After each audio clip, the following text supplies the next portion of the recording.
Okay, good afternoon. This is our last Monday lecture for Philosophy 4900. Right now, there's nobody in the classroom and nobody on Zoom, but I'm going to go ahead and get started. This is going to be a rather short lecture today. I want you to have plenty of time to get your work done. So today and Wednesday, we'll just have short classes. We are wrapping up a course over business ethics and philosophy, and I thought it would be appropriate to hey, there's somebody right now. Okay, let me get you marked down over here. Click, click, click, gotcha, and I'll put the PowerPoint up here on the screen. Huh. Like I was just saying on Zoom, we don't have a lot of material this week, and I'm not going to hold you guys in class very long. We're going to have a couple videos on Wednesday that we're going to look at. And today I would like to just kind of give you some of my thoughts about the future of business ethics. And there we go. I got that up. That's the wrong. This is the wrong. Is this the wrong lecture? Yeah, of course it is. I put the wrong one on Zoom. Let me go back and take care of this because honestly, I pulled up the wrong set of slides. It's just been one of those days. We're in week 16, right? Why did I put week 15 up there? Where is week 16 over here? Uh-huh. Well, give me 1 second here, people. I need to get this over here on this computer. So much for having everything. I know it's being used.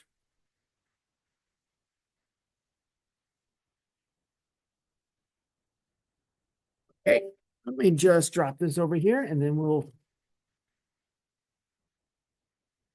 be ready to go. Somebody was not as prepared as he thought he was today.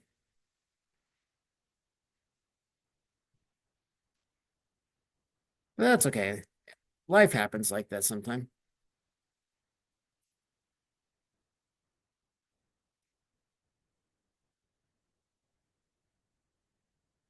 That problem is now solved.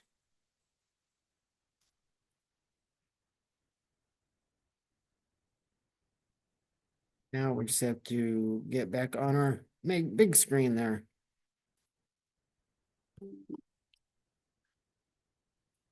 You, Miss Ma'am. Here we go.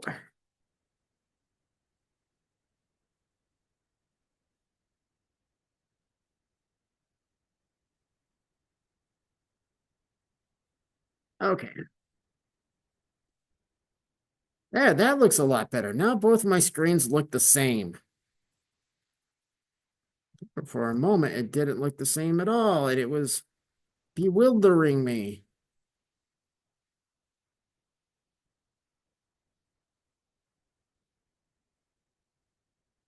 Okay, and we are indeed recording. Good. Okay, so now that we got that solved,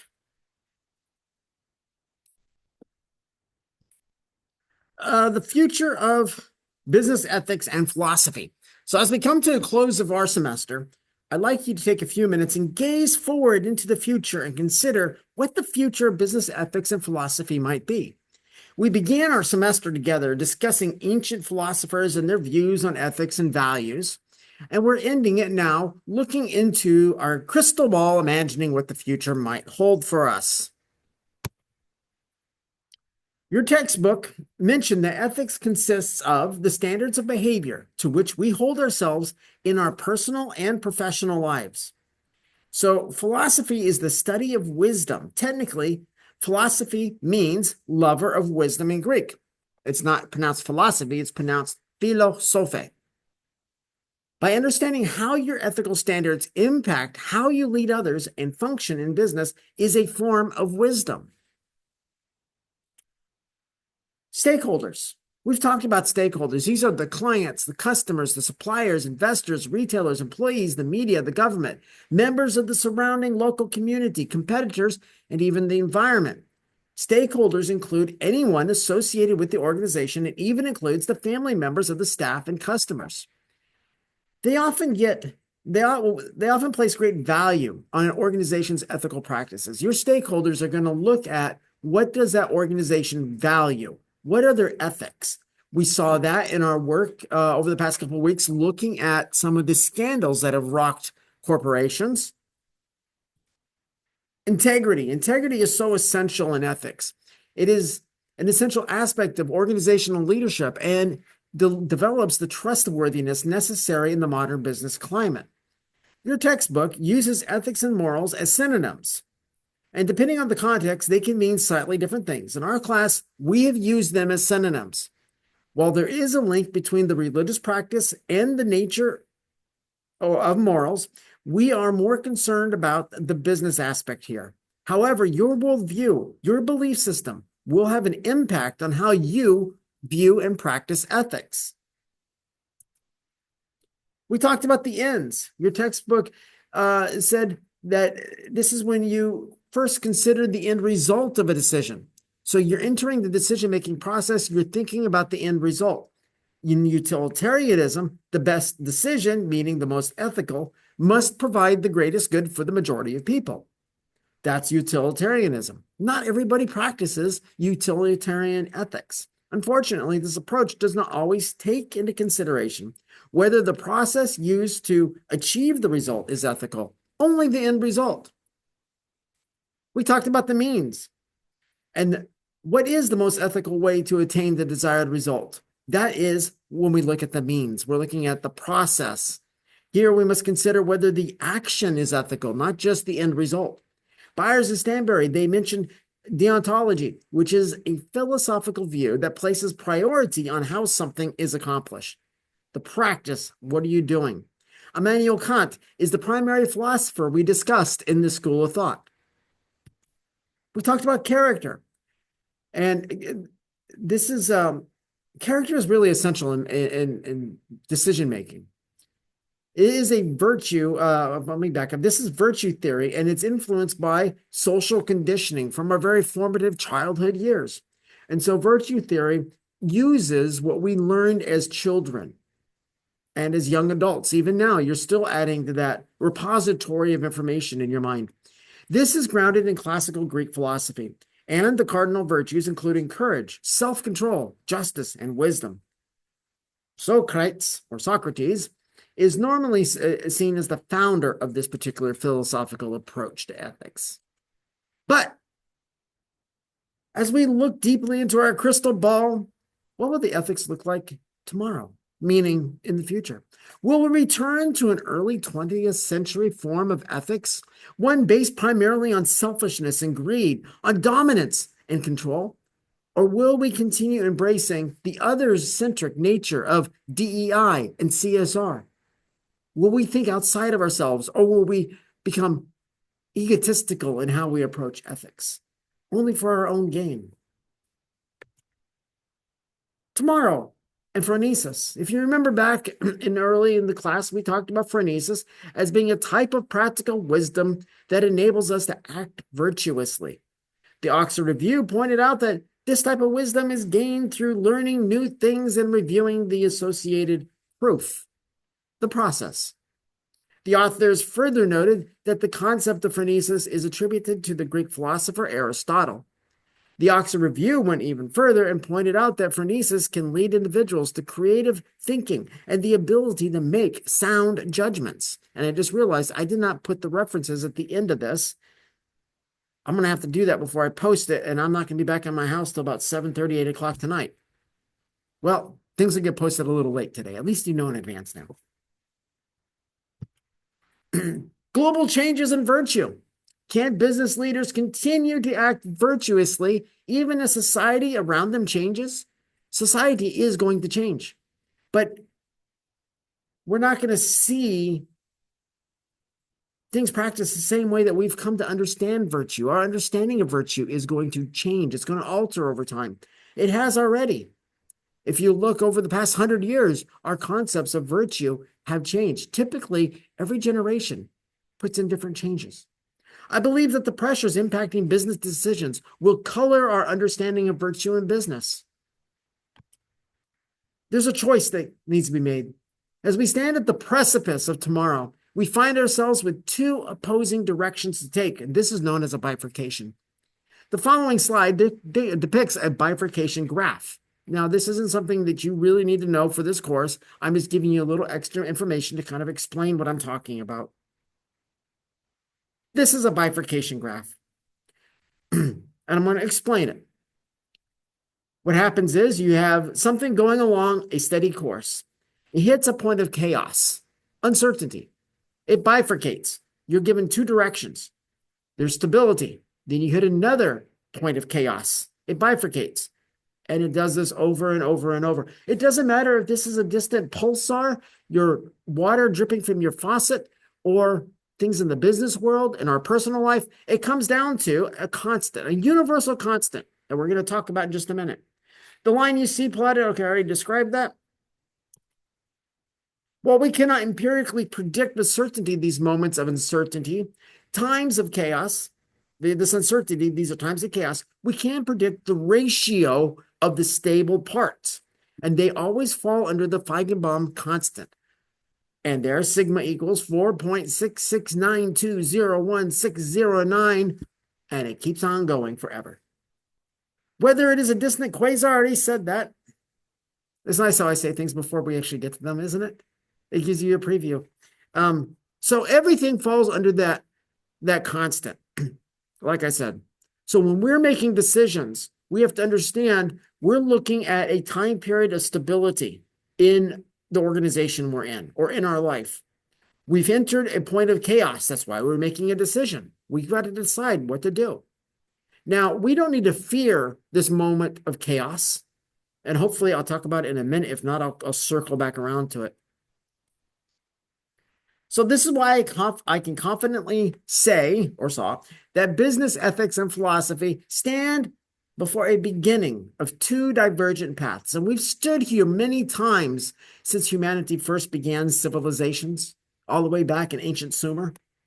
The choices we as a species have made have impacted all future events, leading to this very day, our very classroom, this very sentence I'm saying. We live in a deterministic universe. Whether you're a philosopher or whether you're a physicist, we come down to one thing. Our universe is deterministic. Is there such a thing as free will? I don't think there is. I think everything has been predetermined because the universe is set up in a way that operates in a predetermined manner. But I have the illusion of free will. I can choose what I'm going to say. Am I really choosing it? Or am I saying this based on 52 years of my life that have led me to this moment to say this? This is where philosophy and physics actually merge together. It's one of the many points. Yeah, okay, I'm going to have to circle back around to that. Where was that at? We don't have to fear the uncertainty because we're on a stable path. Things change. What changes? All the variables and factors affecting the moment of time. We have to make a decision. We, because of that chaos, can enter into a state of creativity. That creativity leads to innovation. Innovation emerges. It's not something you can force. It's not something you can manufacture. It literally didn't exist, and now it does. It emerges into being. It has emergent properties. And the more people we can get working on that particular decision being made, we can get more creativity. This is why I keep pressing you guys. Open yourself up to many perspectives. Gather people around you that don't agree with you. You want their perspectives because that is going to lead to that creativity and going to lead to innovation in the business world, in our private life, all around us. With 8.2 billion people now calling Earth their home, Each person will make a series of choices. These choices will begin to coalesce into a predominant decision for all of humanity. This takes time. So if we had this classroom, we all have our perspectives. But the more we interact and the more we make decisions, the closer they're going to start coming to a middle point. We're not going to be in 100% agreement, and I would never want that, because that diversity of thought brings creativity. That tension brings creativity. But as society begins to think more and more in a similar way, our virtues begin to grow, change, evolve. So do our ethics and our philosophical understanding. Over time, society will adopt this new path, and they'll see this as the new social norm. Then one day in the future, using the ratio found in the Feigenbaum constant, we will enter a new chaotic stage, thus entering the process all over again. This is called life. This has been the process that humans have gone through for millennia. Why? Why did I spend the last portion of our final Monday lecture discussing this insane topic? Because I want each of you to see just how important you are to the future. Every decision you make as a business leader will have repercussions that will reverberate throughout the remainder of human existence. You don't think so? We're still talking about Socrates. We're still talking about Plato. They were a couple thousand years ago. While the world may not remember me, something in my life will have occurred that will have impacted someone else's life, which will lead to a different view of how they make their decisions. That will lead to creativity and innovation. I become a piece of the cog in the wheel of human existence. What I put out there will have an impact. What we do and say impacts the lives of many people. Take a rock, find yourself a pond, wait till it's perfectly still. Throw the rock in there. Ripples go out in every direction. Every decision we make is like a rock into a pond. It has long-term, mid-term, and short-term effects. We may never see the people that it impacts, but our lives do impact people. Our decisions as leaders will impact many people, not just your employees, but their families, their grandchildren, their neighbors, their local community. How do you define virtue? And what virtues do you possess? Do you draw your ethos from a single source like we discussed earlier in the class, or do you flip-flop between sources? What leadership style are you drawn to? Servant? Narcissistic? Authoritarian? Diplomatic? Toxic? Yes, toxic is a leadership style, not one I recommend, but it is a leadership style. These are just a few leadership styles that are studied by experts and social scientists like myself. We're going to go back to stakeholders. How will you treat internal and external stakeholders as a leader? Will you listen to their claims? Remember, halfway through the course, we talked about stakeholder claims. Or are you going to dismiss them in favor of your own ideas? Sometimes that's the best option, but rarely. Normally, paying attention to your stakeholders is first and foremost one of the first things you need to do as a leader entering into decision-making. The future belongs to you and your generation. What kind of future will you leave as a legacy for the next? Your future will one day be someone's past. What will that past look like to them? What future are you going to make that will one day become their past? Will you care about the environment? Will you care for the environment? Will you care for the needs of others less fortunate than yourself? Or will you pursue your selfish ambitions while mandating others follow your plan, feeding into your megalomaniac views? This course here has not just been another set of credits to lead you to graduation. In fact, this course has been a pivotal stop along your journey as a leader. The concepts you learned, Vios, Christina, and everybody on Zoom, and the ideas you worked with this semester have been carefully selected to afford you the best opportunity to become the best you possible. What this is not. This course has not been designed to indoctrinate you into a particular ideology. If it was, I certainly would not present it that way. Rather, you have been taught a few principles, provided a couple tools, and set free to grow.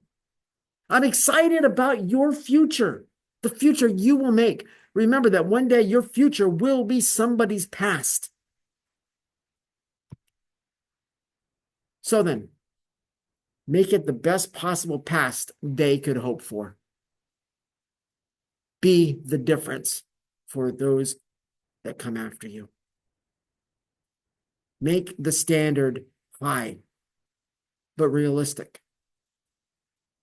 And that doesn't mean you can't succeed financially. No, no, no, no. It's okay to become wealthy. Just make sure that along the process, you're not stepping on everyone's backs to get there. In fact, it might be nice if you help them along their way in a transformative leader kind of way, helping them transform into something marvelous that they can become. What kind of leader will you be? Don't answer today. But I hope this one question will echo through your mind. And I got to go back and put those references in. But that is today's lecture. Nothing fancy. These are Dr. G's thoughts about this course, about future, your future. One day, years ago, I was young like you, and the future was mine. I'm 52. I'm nowhere close to being dead, but the future isn't mine anymore. It's my place to help you and your generation, to ask you, what is it you need? To hear your voice, to give you a voice at the table, to lift you up, to help transform you, to become the greatest you that you can become. Not the greatest you that I want you to become, but the greatest you that you can become by your standards. Are there any questions? All right, Wednesday, I have a couple videos. We are going to have class on Zoom. It'll be short. I don't want to take a lot of your time this week. We don't have a lot of material, but you do have assignments, not just in this class, but in other classes. I know it's a busy time. So get your nose to the grindstone, get your work done. I'll see you on Zoom Wednesday. Stay after class for a minute, sir. I need to talk to you. Anybody have any questions online?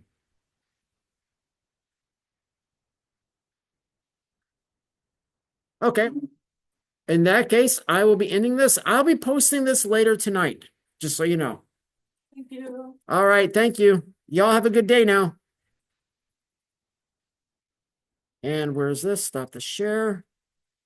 Stop the record. We have questions here. Thanks, Professor. Have a good one. Hey, you take care.